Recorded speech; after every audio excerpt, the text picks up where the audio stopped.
Welcome to the Winning with Shopify podcast. This is the podcast to help you scale your Shopify store into a money-making machine. This episode is brought to you by Omnisend, trusted by more than 80,000 Shopify brands just like yours. Everything you need to scale your email marketing and ROI. Send emails, newsletters, and SMS. Build your email list with landing pages and pop-ups.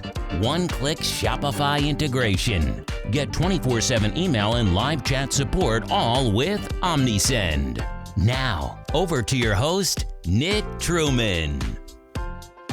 Hi everybody, and welcome to another episode of the Winning with Shopify podcast. If it's your first time tuning in, it's an absolute pleasure that you've clicked on the brightest, pinkest icon you could possibly find. I've made that joke too many weeks running now, so that's the last time I shall mention that. But if you've been tuning in for a while, thank you so much for supporting the show. If you haven't already, hit subscribe, leave us a review, visit our website, winningwithshopify.com. There's some cool little resources on there. There's more on the way, but I can't talk about them yet because I'm not allowed to. But yeah, great to have you all tuning in today's episode. We've got a very exciting show for you, an amazing guest as well.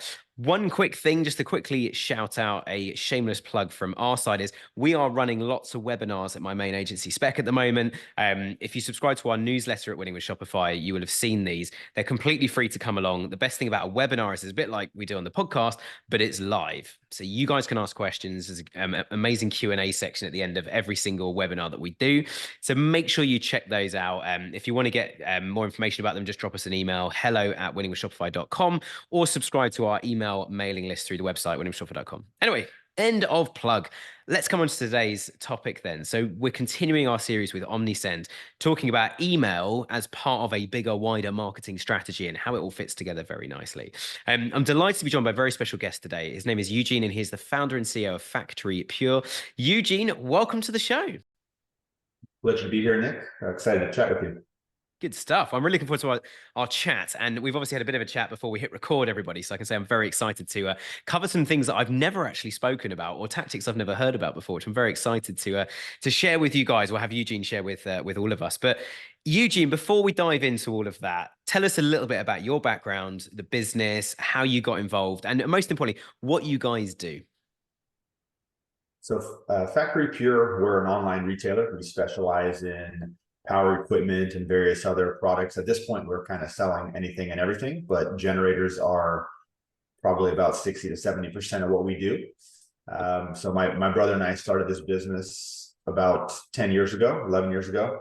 And prior to that, we had another e-commerce business back in the pre-Shopify, all these nice dark marketing ages. tools. Yeah, where it was really tough to get going unless you had a developer, and of course nobody has a developer when they get started. But we found a little niche with cell phones. So it was at a time when you can get cell phones with your plan. So a lot of people decided to sell them, and when you would get those free phones or heavily subsidized phones. And so we found a little niche where we created a website. We're able to take these phones and resell them when people didn't want. They just wanted to renew their plan and get one for free, but they were fine with their old phone. So that worked out nicely for a bit. We ended up getting into some legal issues with Sprint. So it was kind of one of those things where there was this ecosystem with cell phones, and you found suppliers and you exchanged things, but no one was getting them directly from the source. So they were trying to shut that down, and not that we particularly did anything wrong, but we just kind of got tied up into that. And so that was in 2013. So at that point, we were trying to figure out what's next for us, what we want to do. We kind of had to shut that business down overnight, which was super fun.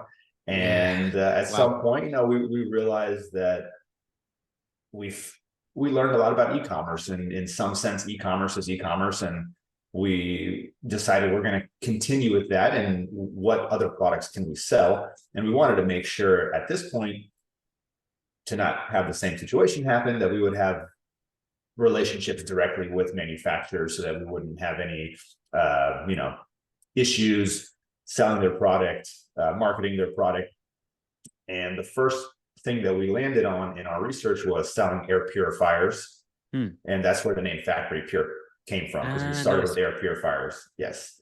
And so we realized very quickly that the same reason why it was so easy to get started with this drop ship model with air purifiers is that it was easy for everybody, and everybody was doing it. And there's 50 retailers selling the same thing. We were competing with Home Depot and Amazon and Walmart. Yeah. So we really couldn't distinguish ourselves. So we pivoted several times, and we had some success with refurbished products at some point. So we started selling refurbished air conditioners and air purifiers. And the way that we transitioned to generators was with refurbished products. Some of them don't look very good. They're a little bit scratched up, and people don't really like how they look. So we figured, what products do people not really care how they look aesthetically? And we landed on generators, and kind of figured out the whole big heavy product shipping game, which is kind of its own thing. And so now we don't really do too much with refurbs anymore. We sell a lot of new products, but that's how we got into where we are today. Amazing. And thanks so much for sharing that, because I love that journey actually of and not once did you use the word failure. And I love that. I feel like once people have actually worked out something that works, and obviously what you're doing at the moment, and generators has been, you said 60-70% of their sales at the moment. I love that you're looking back on your journey going, right, we learned this, and you've obviously made some money along the way, before that old business was shut down with cell phones. There must have been some good profit coming through that anyway, but yeah, terrifyingly sad to walk away from something like that. And I always find the reason things fall apart is never because they're not working. There's always some other like political issue that comes into play. And, we've had clients before, we've stopped working with them, and we're sitting there going, we've got you the best ROI in your industry, like absolutely phenomenal. We've done our bit really well and we're getting fired. You just got to kind of take the, take the ups with the downs really. But I love the fact you've been through that process, and even, I guess where you've landed today with pretty much almost all sort of brand new generators. The fact you've landed there, you've been through that history, so you appreciate it much more. And plus you're like, right, we've fixed the biggest issue now, which is what do we sell? And now we found the thing that we need to sell. We're off, we're absolutely off here. Talk to me about the USP a little bit, because I think there's some really good mileage in that, where you said that everybody was selling the same thing previously. So the air purifiers, everybody could get hold of them, the drop shipping model, etc. And the context of this question really is, I've had so many guests on, and we get so many questions, people saying, oh, I could just click 3 buttons and start drop shipping, or I could just put some products on the site and sell them. And we as a marketing agency, we're always banging on about USP. There's be a reason to come buy from you. So talk me through that a little bit more, that process you've been through and kind of where you've landed. As far as the drop shipping kind of caveats. Yeah, absolutely. Yeah. So it can certainly work in some ways. But I think what's being sold a lot or frequently now is that it's just, like you said, so simple that you just throw up a site, and the hard part isn't throwing up a site anymore. I think that's the easiest part. When we started back in the day, it was kind of hard to throw up a site. There wasn't a lot of tools like we have now. So that's the easy part. And when something is easy and there's no barriers to entry, then everybody can do it and everybody will do it. But the hard part is, why would they buy from you? And how are you separating yourselves? So with that, it was a lot of figuring out ads. So we did a lot of ads. At some point, when we were starting with air purifiers, we did a lot of guest posting and link building, and it was just a very arduous, slow process. And it certainly works, and it's certainly needed in conjunction, I think, with ads and email marketing and everything else. But it's so slow, and not everybody's got 5 or 7 years to become profitable to wait, and it may never happen. So you're spending all this time and just to realize maybe that the business wasn't going to work. So we spent a lot of time on ads and figuring out ads. And instead of doing all these guest posting, we stopped doing that, and we focused on adding brands and promoting them with ads. So it helped us scale a lot faster. But I think there's a lot of these, I don't know if you want to call them get rich quick schemes, but you see these reels and these shorts, and it's always just drop ship, throw up a site. And, they sell it as being easy because it is easy to make the website at this point. You can get a Shopify site and you can throw up a website within 2 hours, but the difficult part is everything that goes after that, building the infrastructure for customer service, for sales, for marketing. That's really the tough part. So these courses that are selling the ease of getting started, that's 5% of what it really takes to see success. Yeah, I completely agree. And I think one of the challenges I think we've all got as entrepreneurs is actually that I mean, I was reading a stat on this the other day just to really hammer this home, that if you give the press, so a journalist or a news website, you give them a story that says, I used to earn X working 9 to 5, Monday to Friday. I now earn Y doing this. I've gone from like $20,000 a year to $200,000 a year in 2 years, just running a drop shipping model. It's the cheapest, easiest article for them to post. We all love it. Everyone loves a story with a happy ending. It's how every single Hollywood film has ever been shot. And I think, as you say, like, the website's is potentially the easiest bit. It's hard, I think, to get from kind of ground zero, what I would describe as ground zero websites these days, which is everyone looks the same. And I call them marketplaces. There's just collections of products, and then there's just products, and you just add them to cart and you purchase. And most of the clients we work with, they're the ones that are really trying to break through and scale up, actually, from going, right now you can add products to cart and you can purchase them, but there's no reason, there's no value adds. I mean, you mentioned something really powerful there that has obviously worked really well for you, is adding brands in. When you say adding brands, is that brands of generator because they've already got search demand on Google, but you can't buy direct? So you've got a USP, which is you can buy direct, the demand already exists. We're only one of 4 selling those in the US, or I'm making these numbers up, but is that what you mean by adding brands into the site? Yeah, generators for us, we at this point we sell a lot of things. So we have hundreds of product categories. So really adding manufacturers. So we don't do any manufacturing ourselves. So it's adding manufacturers that create generators. And generators do have a fairly nice barrier for us, which is that most of the brands of generators, they require you to stock product, and they don't really do drop shipping. So some of them do, but even when they do, they require you to stock a certain amount. So, and these things are big, they're heavy, they take up a lot of room. So you have to have a fairly sizable warehouse to store these things and meet their minimums. A lot of them at this point now have a buy-in to where it's $30,000 to $50,000 opening order. So in that, we're protected a bit, that it gives us some level of exclusivity, because like you mentioned, there's maybe 6 or 7 brands that sell generators online, at least of the major brands, whereas the air purifiers, I think, are still very saturated. So I think when drop shipping works is when you can find some niche that's not heavily exposed already. Something that maybe not everybody is selling, maybe it's not on Amazon, something different. So for us, that was refurbished products for a while. Now that's not really a thing anymore. A lot of companies sell refurbs. A lot of manufacturers actually sell their own refurbished products on eBay and Amazon. So they don't even want you to sell them anymore because they're doing it themselves. But there's always something. And I think the important thing to remember is, for people that are looking to start, is just to start something. Because just for us, as a small example, I'm sure for you have a very similar story, is it never ends up being what you thought it was at the beginning, but you learn so much. We go in, we're selling this product, and by the end of the day, we're selling something else, but we figured out ads, we figured out a lot of the infrastructure components. We, like you mentioned, we did fail, but in that, we learned a lot of things to avoid for the next time. So every time that you go on this journey, whether or not that business is successful, you're going to learn a lot, and you might pivot several times, but you wouldn't even know that pivot exists until you go on that journey in the first place. Yeah, no, I completely agree. And the word I've written down and underlined is precious as well. The businesses I see, kind of like they get going, and sometimes it can be really difficult. And as you say, like, you need to place a $30,000, $50,000 order just to even get the stock in.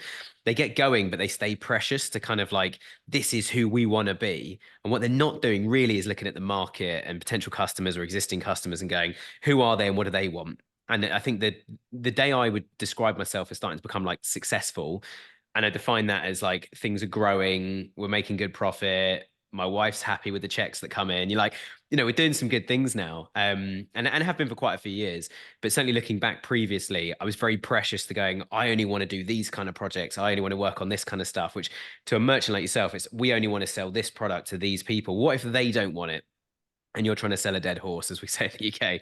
And I think not being precious about that, but being precious about, we just need to help the people that we know are out there and need help. And we need to kind of stay true to that. So, it'd be good to talk about a little bit in terms of content, like content you guys write to help your audience, to support your audience with buying decisions, information about stuff. The guests we had on last week, for example, were absolutely adamant that if a manufacturer sent them any copy, they would never copy and paste that and put it on the site because it reads like a manufacturer's written it, not like a customer would search for it. So how do you guys, email include in this and web content? You obviously mentioned Google ads and meta ads. How do you guys go about writing content for specifically for generators? If we stay with your kind of core products there. So we actually don't write our own content, but so what we've really focused on the last probably couple of years is conversion optimization and Okay. updating the website in a way that's digestible for the customer. So because our business model is we're picking up brands, probably we're listing new products daily. So Yep. we're always listing new products, and for us, we don't have really the infrastructure to write these custom descriptions. So what we do is we take the manufacturer's description, and a lot of times there's too much information there, or maybe not enough information. Yep. So we might look on some other places and put that together, cut out the fluff, and just make it very easily digestible for the customer. So we have very clear sections on our site. We have a overview, we have a little feature section, and then we have a specs section at the bottom. And so we'll put, because at this point we know what people are looking for generators. Now for generators, it's the size, the wattage is very important. There's a couple of features, the fuel type. So we know what people are looking for. And once you've spoken with thousands and hundreds of thousands of customers, you start seeing these patterns, and everyone's kind of asking the same question. So rather than necessarily writing our own content, we do take the manufacturer's content, but we organize it in a way and remove what's unnecessary, remove these big paragraphs. You'll see on our site more bullet points, higher level summaries, a spec section which has everything that they need. And that way they can quickly go between products, because more often than not, generators are pretty complicated. Not everyone's very familiar with them. So you're going to have to bounce around to many pages. So we're trying to make it kind of short and sweet. We're always updating that. Right now, we're working on a compare products feature, which actually will let you select several products and compare the features that we know that people want to see. So I think that's more so what it is. We've worked a lot on site speed. So our site is very, very fast now, probably one of the fastest actually there. We've spent a lot of time, money, different programs too. Shopify is not great for speed generally, just for loading up a page. So well done to you. That's great to hear. Yes. Yeah. Shopify is not there. They are working on it. They've released some updates to work on their speed. I think the issue in a lot of senses with Shopify, it's not fully open source, so you don't have access to everything that they have. They have some that's untouchable that you can't optimize. They do have a headless version, which you can fully, from the ground up, but you need a development team to do that. So not many people are going to do that. But site speed is very important. So if there's always a saying about extra half second of load time, and customers gone and they're looking on your competitor's website. Yeah, absolutely. And I think there's a few points I want to touch on there that's really good actually. Is I love what you said about not rewriting the content or creating your own content necessarily internally, but actually just kind of trimming down what has been sent to you or adding to it, checking other sites. I would say that is you creating your own content and it being amazing, because what you're focused on is not going, all right, what's the easiest thing to do, or actually what's the best kind of, and even the best, I would argue the best is what's best for the customer, not, as you say, like having a whole content team of people that are just pumping out product descriptions, which if you look on Hotjar or look at your GA4 statistics, people probably don't read them in that detail. I think you hit the nail on the head. And obviously, generators and your customers really well. they must surely be looking at the spec tech sheets rather than actually looking at, reading this fluffy description going, this generator is going to like change your world and make you feel amazing. It's like these guys, as much as I love their kind of benefit-led content, these guys are going down features, aren't they? It's like, how much electricity does it create? Does it use? Does it, does it consume? How big is it? How loud is it? This is my requirement. Will this work for my requirement? So I imagine most of the conversations you have with customers to kind of pre-sale must be more around the tech side of which one do I need? How much is it? When can I get it? And that sort of thing.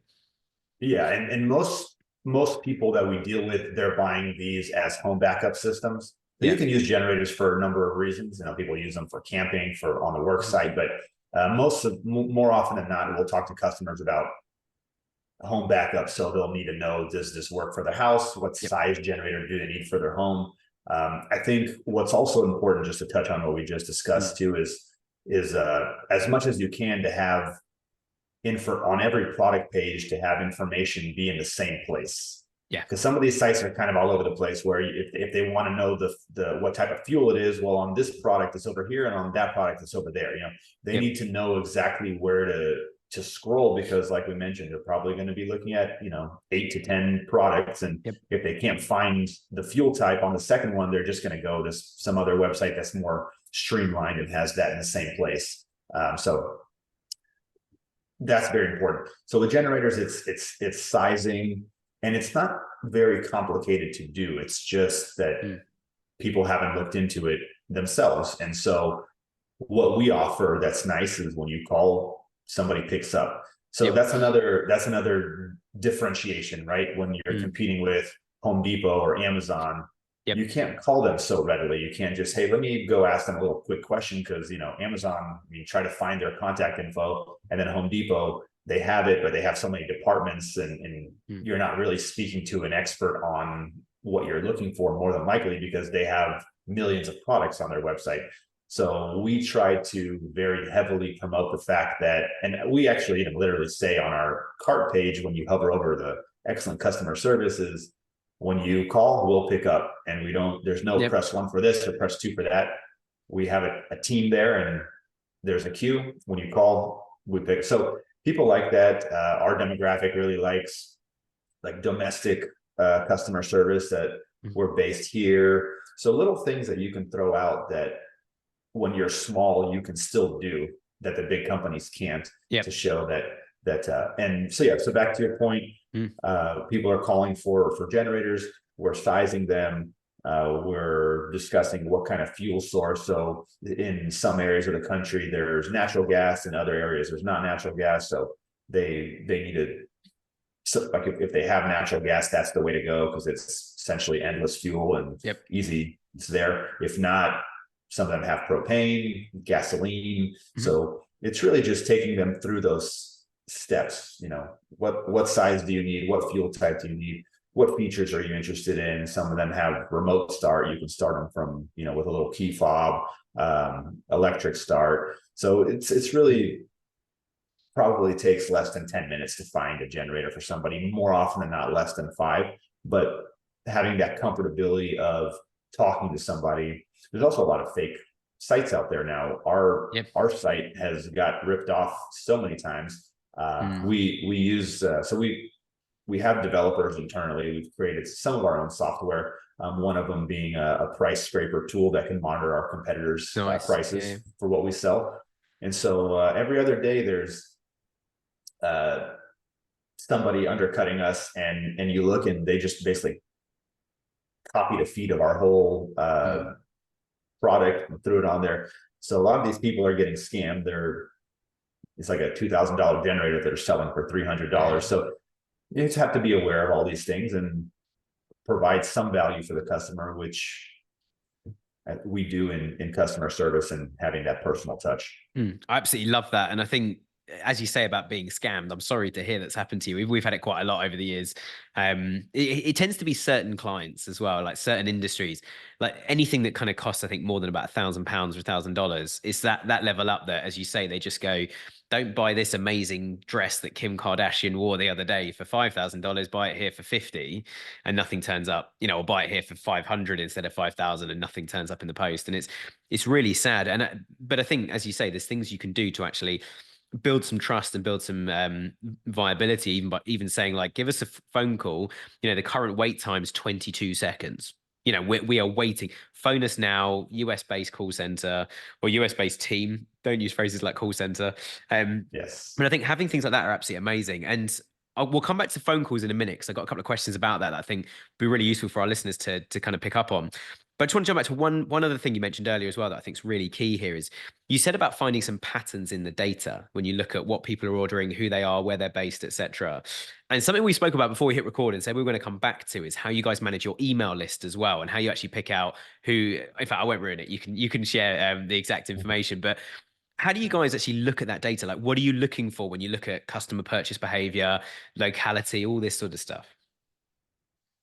Yeah, so two things. So for one, as far as where customers are regionally, so with generators, another big buying opportunity or time of the year is different disasters that happen. So we have hurricane season in the fall, everything picks up. Sometimes when you have tornadoes or you have in the wintertime, different blizzards, just anything that creates a loss of power, you have demand for generators. And so you can geo-target those areas when you know that they're happening. You see them in the news. You can you start seeing that calls are ramping up in certain areas. So we definitely monitor that.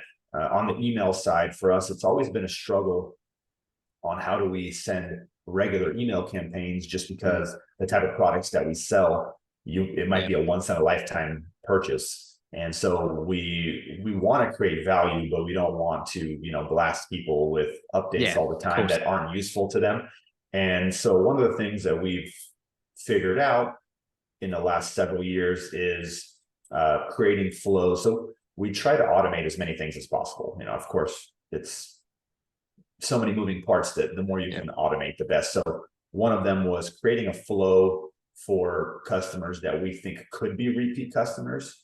And for us, repeat customers on the generator side are installers of generators. So that's electricians, plumbers, home builders, construction companies, several other categories. And so we created a flow where it goes through when orders come through, it'll look at their email, their address, that whole section. And if it has any of those keywords like electric, electrician, builder, we'll put that customer in a separate email campaign.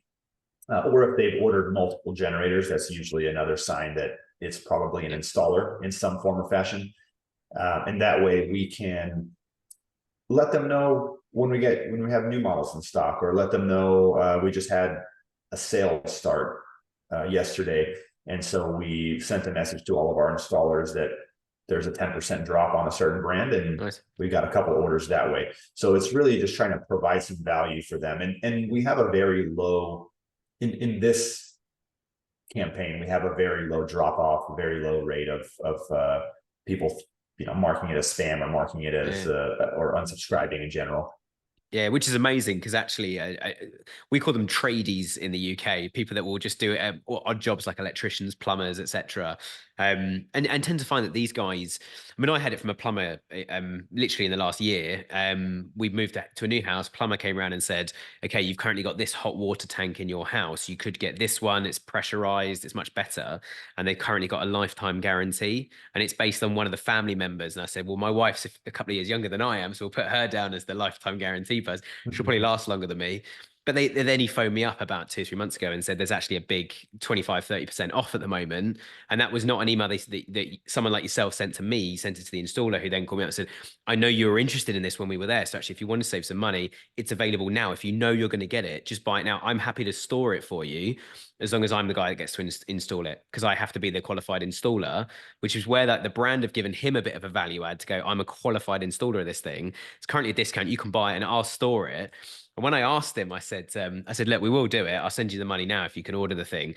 And just out of interest, like, you live in a house 2 roads from me. Like, are you going to store it? And he goes, obviously not. They're going to just keep it in their warehouse. It's almost like a pre-order.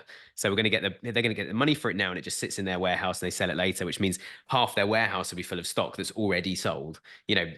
Creates other problems, but they've just had a massive surge of sales and something like that. And I think really smart, actually. Yeah, and it's the same strategy here, because these installers, they make all their, I mean, not all, but like 90% of their money they make on the install. That's where, it's a service, and that's where they make most of their money. So that 10% off is, like you said, you send it to the installer, and that might close the deal with their client, where they're going to call them. And we have, another value add that we can provide for some of these installers is what you mentioned too, is we'll store them at our warehouse. And so because some of them, they can go manufacturer direct to, they have higher prices, they're set up as installers, and so for us, we can say, it might be a little bit extra, but we'll keep them here for you, and then when you need them, we'll send them directly to your customer's home, and you can go install. You don't have to store anything. So it's all these little things that you pick up on, how can I add value. And it's again, things that you never would have even thought that this chain existed until you start and down this journey and try to figure something out. Yeah, absolutely. Absolutely. And sticking with email for a minute, I think it's really good of you to be honest and say that, sending regular newsletters out to people is just not a viable option, because they might only buy this product once. Do you guys do anything like pre-sale then? Absolutely fine if not, but do you do anything that's like, sign up for a newsletter, get 10% off, or why don't you download one of our guides, give us your email address, we'll email you a guide about generators and about where to buy them, to try and do some email capture, so then you've got something to email? Or do you just focus on, as you say, you've done a lot of work on that CRO journey of just, here's the product, let's get it bought? So for us, not yet. That is something that we've looked into doing. We just want to do it kind of methodically. I think the one pullback for us is we have a much older demographic, and we're just concerned that any kind of pop-up would really annoy them. And so we're trying to find some way to do that, and maybe not a full screen pop-up, maybe just a little something on the side that gives them a discount for an email capture. So we certainly are open to it, but we haven't done that yet. Yeah, absolutely. Absolutely. Let's dive back to phone calls then, which I think leads actually really nicely off that, about having an older demographic. And I think people that have been around the block, they might have seen some of these cowboy businesses. They might be apprehensive towards the internet for good reason. Like I know my parents are. My mum less so. My dad absolutely literally phones me when he needs to book a plane or a train ticket or anything. I do it all for him. I'm his personal assistant, which is all good fun. But with phone calls, when people call up, you mentioned you spend a lot on Google Ads, and relatively a lot on Meta advertising and Google Ads and that kind of thing. How do you guys track then that somebody's phoned up, placed an order? Do you send them back to Shopify? Do you keep them on the Shopify store throughout? How do you know that phone, how do you not lose them when they pick up the phone and pay over credit cards? Yeah, so we use an app called What Converts. Okay. And so what it does is, when somebody clicks from an ad onto our website, it jumbles the phone number. Yep. And so when they call that phone number, we know that we got a call from. So essentially, it ties all that automatically. So when they Google us, they find an ad, they click from the ad, it's not going to show our actual 800 number. It's going to be a custom number. And so when they call that, it records their phone number. And so even if we take the order over the phone, it'll tie that phone number and the revenue amount, and it'll send it back to Google to give it credit exactly to the campaign that they came from. Nice. And for everybody listening, if you're like, Nick, what an abstract question to ask, or you're asking because you run a PPC agency, the reason I'm really asking is we see clients day in, day out make the wrong decisions because they've got the wrong data in front of them. It's like turning off Meta ads because you think Meta ads aren't converting. We don't run Meta ads themselves, but we see a massive surge of certainly brand search on Google when somebody's running Meta ads for us. And we also see a much better conversion rate when people have heard of you before. If they've clicked on a Meta ad, that's the point in which you pay. Well, Performance Max within Google Ads and lots of other advertising platforms are now watching those people going, have you purchased yet? Have you purchased yet? Have you purchased yet? And they're slowly drip feeding these little display ads. And the good thing is Google's pretty good in a way, I think we're all pretty black and white about what Google's main incentive is, and it's to make as much money as they can. But I think Google are getting much better at, and generally always been pretty good at going like, look, this customer is not interested, and you're only going to keep spending money on Google if it converts. So we need to stop targeting these guys because they're not going to buy. They clicked on an ad once, had a look, it's not for them. And as you say with the generator as well, there must be that lag time, I think, between going, conversation at home, for example, going, hey, I think we should get something, and then starting their research. And I guess you must have to factor that into email campaigns, into marketing campaigns, into web content. Yeah, absolutely. It's certainly not an impulse buy. It's very expensive. The whole home, those start at $5,000-6,000, and then it's another probably $6,000-7,000 to install. So they're very expensive, and it's not often that people buy on the first go round. So certainly there are ways where you can lose a conversion, or not have attribution from a conversion. The wife is looking and the husband goes and buys elsewhere. But Google's getting much better at tying all these things together and giving you that credit. But for us too, especially with the older demographic, we have a lot of phone calls. So if we weren't tracking phone calls, like you said, we'd be losing a lot of data, and then we would think certain campaigns are unprofitable when in reality they're profitable. Yep. So now Google's doing a lot of their own kind of automation. I think before, when it was more manual, like you said, not everyone's ready to buy. Some people are just looking for, maybe they already have it, they're looking for a product manual, or they're looking for troubleshooting and different. So you try to target those longer tail keywords where it looks like they're a little bit further down in the funnel. Like if they're just searching the word generator, there's not a high chance that they convert. So when they're putting in features and manufacturers, that's generally what we're targeting. But I think Google kind of does that automatically now. So it's not as, if you set up a campaign properly, they do it automatically. So it's not as daunting as it was before, where you had to flood it with negative keywords and this and that. Like you mentioned, with the Performance Max and some of these others, they already know everything else that the customer's done in the journey. They know what YouTube videos they're watching. They know if they've been on your competitors' websites, and they factor all these things in and give the customer a score of how high value they are and what the chances are that they're actually going to purchase. Yeah. And even within Performance Max now, you can set up an audience and put in a load of URLs and say, if they shop with these guys, they should shop with us. And I guess for you, there's almost there's a test to be done there for sure, but you almost do want to target them because they're in the space trying to buy a generator, but you almost don't want to target them because they've been on 3 of your competitors. Chances are they probably bought something already or decided what they're going to buy. So actually, like, you could be trying to sell someone a generator who's just bought a generator, and they become that classic person down the pub you talk to who says like, yeah, I bought a pair of shoes the other day, and now everyone's trying to sell me the same Adidas shoes. And it's like, I've got a pair, leave me alone. It's like, it's because Google's not quite caught up with the fact that they've got a pair yet. And obviously, as you say, different, like you said right at the start, about like, if it's a very kind of consumable product, if it's a t-shirt, well, we're all going to be buying X t-shirts per year. There's always going to be a demand for it. And hopefully that drops over time so we can be a bit greener as a world. But at the same time, I think it's your product is something they're only going to buy once. So actually, if they've been on competitor sites, you might have lost them already. They've already gone somewhere, and that's fine. Let's cut our losses. There's other people that we could convince to buy one. That would be a really good move for them. And obviously, you guys are working with Omnisend as well, which I should have said earlier on because they are our sponsor. So it's great to hear you are working with them. How do you find their system in terms of setting up the flows? And this is just from listening, this is not the sales pitch bit. I haven't been asked to ask this question. It's more to talk to you as a merchant and say, well, actually, how do you find the system? Like, are there any features you're not using that you guys plan to use over time? Anything you need to unlock as time goes on, as you would with any piece of tech? So to be honest, I'm not the one that sets up the Omnisend. So I'm not super familiar. I'm sure because we're so low tech on the email marketing side. We just do this one right now. We're just doing this one campaign with that's all kind of fully automated. So we're probably not taking advantage of all the amazing features that it has. But probably we need to set up a call and go through with an expert on everything that we don't know.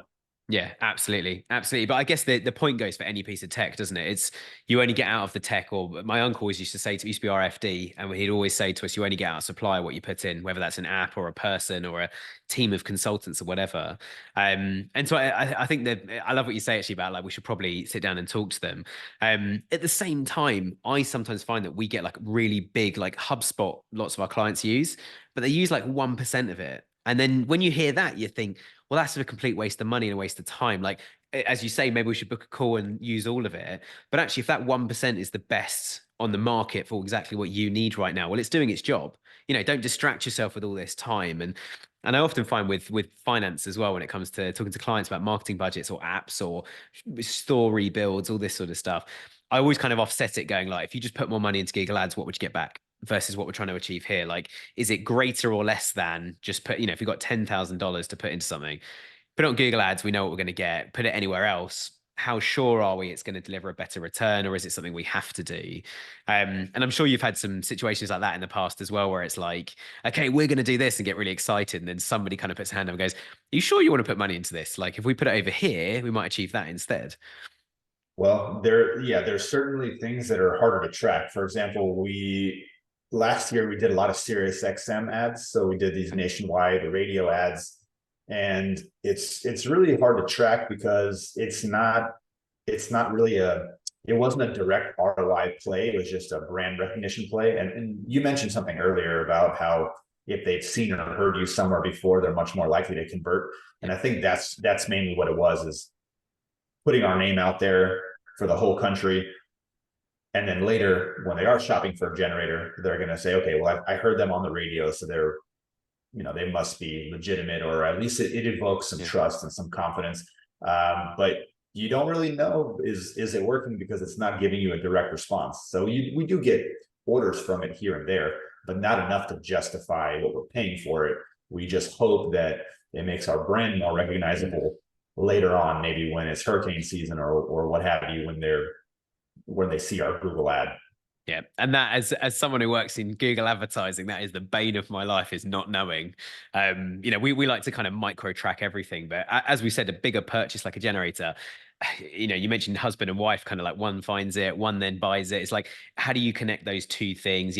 She was at work when she found it. He was at home on his mobile when he bought it. Maybe he's got a temporary phone because his phone's broken, so he's put his SIM card in another phone. All these situations, and I think I did once set up a tool that literally just kept almost like a sort of spreadsheet of data about everyone that had been on a website. And my only conclusion was that humans are completely irrational, erratic. There seems to be very little pattern to what they do. Going back to the question earlier about patterns in the data, and I think, as you say, like finding out who's an installer, when you find something like that as a business, you've got to make some really big key decisions and make them quickly and make them effectively. And I'll couple that with saying I live by the first time you do anything, it'll fail. And be ready for that. There's nothing worse than you try something and you or I, as the bosses, kind of turn around to people and say like, oh, that completely failed, we're never running that again. To which the team are like, but we've got all this data, we can make this work. And if we can't, can we at least do it 10 more times to find out and shut that door? And I think that testing process is so important. But yeah, really, really key, I think, to any business's development. But look, Eugene, we're almost at the finish mark. Why don't you just give us, just before we finish off, just one little overview to how people can find you, how they can reach out, how they can follow you. If they are an installer, and they've randomly come across completely the wrong podcast, how can they get in touch with you guys as well? Or at least just as another merchant, see what you guys are up to and get some good learnings. Sure. So it's all on factorypure.com. So if you hop on there, we'll have all of our contact information. You can shoot a call, you can shoot an email. We do have a lot of our customer service and sales reps. They've been with us for years. They're very, very knowledgeable about the product. So certainly for installers or just for people that want to learn about generators, give us a call. And like I said, when you call, we'll answer. You don't have to press 1 or 2. Yep. And I think that's the important part, is just providing the information to help you make a decision. And what's also interesting with us, our sales reps are also our customer service reps. So because we don't have a press 1 for customer service or 2 for sales, everybody does everything. So everyone's very ingrained in the business. They know not just the sales side, but they know which brands are more reliable, which ones have a lot of issues, which ones do customers call back and say, hey, this keeps arriving damaged, or this product keeps malfunctioning, or this one's always missing things in the package, because all of our people are involved with both sides of the business. So I think that provides a nice advantage, and they're very honest with their assessment. They'll tell you, we had a lot of success with this brand, or this one has a few more issues lately than we like. And we're very transparent. Wow. And I mean, we could do a whole episode on that. You just reminded me of a book I read about 12 years ago that said like the role of the account manager. And it was like, whoever your customer is, however big they are, you look after them. Because if you don't look after them, they won't look after you, and the whole thing falls apart. So yeah, amazing to hear that people have been with you for so long. I think that speaks volumes about any business, any team, any organization. And secondly, yeah, as you've said several times, I think phoning up and going like, someone's going to answer the phone, they'll know everything that you need to know. We certainly, I know it's a completely different world, but we made it our mission as an agency to everyone you talk to here are the people that click the buttons for you. Which in a way means I don't have to be involved in every client as the director anymore, as much as I am very knowledgeable and experienced and everything. But yeah, there's been a real USP of ours as well. Like, you're not going through an account manager. And I think for you guys, you're not just emailing like the support and just hoping for the best. It's like, John or Sue, and they're going to come back and sort of help you out with anything.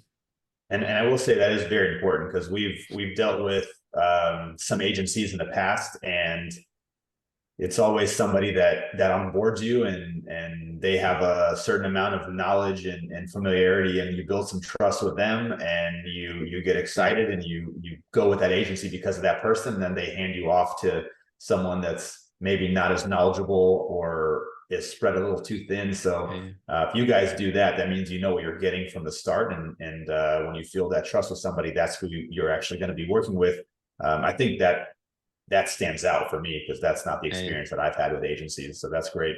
Yeah, and also just anyone, I didn't pay Eugene to come on and say that, and how great we are, but I think it is important, and I'll be honest, it's actually come out of frustration where we've spoken to partners, like a Shopify development agency we've introduced to a client, and I introduce the boss, and it's like the second or third time we've introduced them, so we're still quite new to them, and then I get a phone call back going like, oh, so and so said this. I'm like, I've no idea who that is. And I'm quite transparent with clients. So I say, I'm not saying anything bad about them. I don't know who that is. Let me phone up the boss who I know and find out, kind of what the situation is. And I'll relay a couple of your frustrations as well from me, because my neck's on the line here, because I've introduced you and I need to make sure this goes well. And it's like having that authority.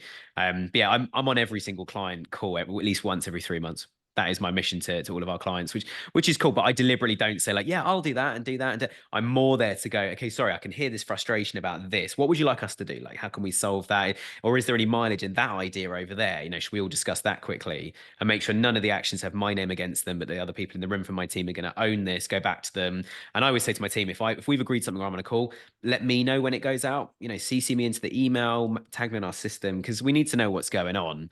And I think it's exactly the same for, an item of your size is not too dissimilar actually to what we charge for our services. So I think it's so important to make sure you've got that account manager. When people are paying big money for something, and that is relative. So if it's a generator for somebody, $6,000, $10,000 out of their own pocket, and if that's at the low end, you've got to look after those people. It's super important. But yeah. Anyway, Yeah, Eugene, absolutely. I really appreciate your time. Thank you so much for joining us today. It's been great to have you on the show. It was a pleasure, Nick. Thanks for having me. Great stuff. And for everybody listening at home, back again next week. Apologies we haven't been posting on Fridays. I said last week, we're dropping some of my, Eugene's been fantastic, obviously, because he's here. Some guests weren't here, so we've been posting as soon as we've got stuff. But yeah, we've got a load of stuff scheduled now, so it should be every Friday. But keep an eye on your emails, keep an eye on your iTunes or Spotify subscriptions, wherever you listen to this. And thank you so much for tuning in today. Hope to see you again next time.